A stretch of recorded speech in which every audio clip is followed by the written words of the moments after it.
As of today, the Electoral College is doing its Electoral College thing. They have begun to meet and cast their votes. Vermont's electors were actually the first in the nation to vote, giving the state's 3 electoral votes to Biden and Vice President-elect Kamala Harris. So that is good news. We are now one step closer to being done with this thing, but that doesn't mean the efforts to overthrow it aren't done.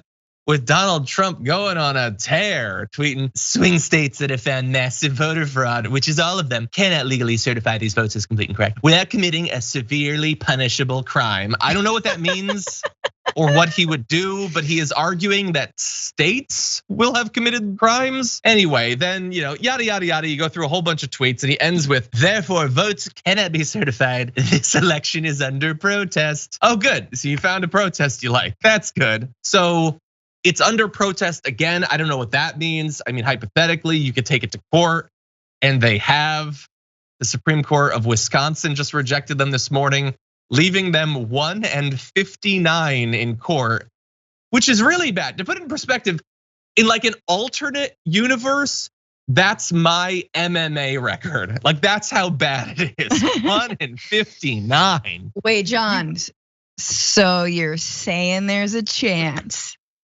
I could find one person I could sucker punch or something. Anyway, and so the last step that remains after this, now that we've got the Electoral College voting, is a January 6th meeting of Congress to count and certify the electoral votes. Trump's allies in the House are promising to inject some drama into that process by challenging Biden's win in Congress, but it'll most likely basically be a filibuster, which will delay it for a few hours, or maybe it'll result in a process where each state gets to vote and then they get to choose Trump even though the voters rejected him and democracy is done. It's a small chance, but there is still a chance that our country's dead. So look forward to that coming up in just a few weeks.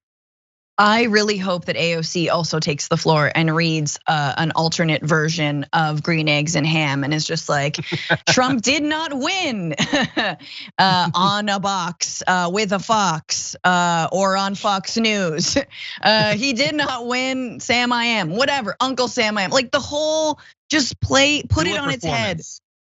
Make it a performance. But like what that means is that we are not done seeing every Republican just lick all the boot and brown all the nose or nose all the brown, whichever happens. The point is like both are bad. It's gonna be so pathetic. And they've already started to turn after the Supreme Court struck, the Texas AG's attempt down to contest the election.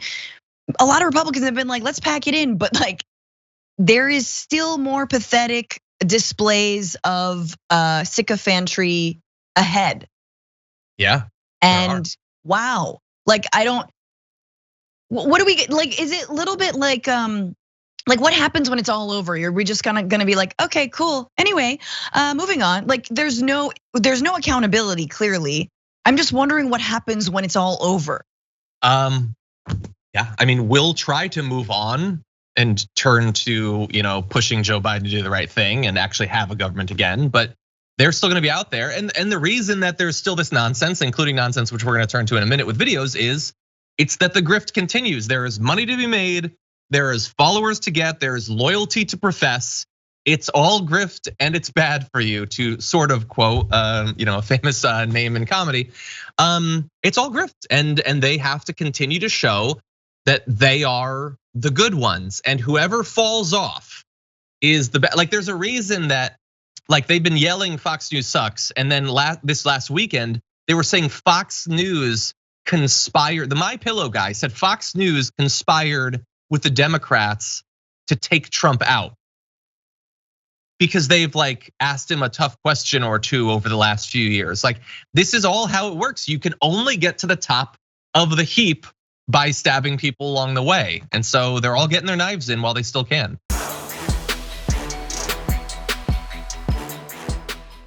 For more political news, breakdowns, interviews, stories of activism, and me trying my hardest to care about the occasional big celebrity news story, subscribe to our YouTube channel at youtube.com/The Damage Report. And you can ring the bell wherever it is so you don't miss anything.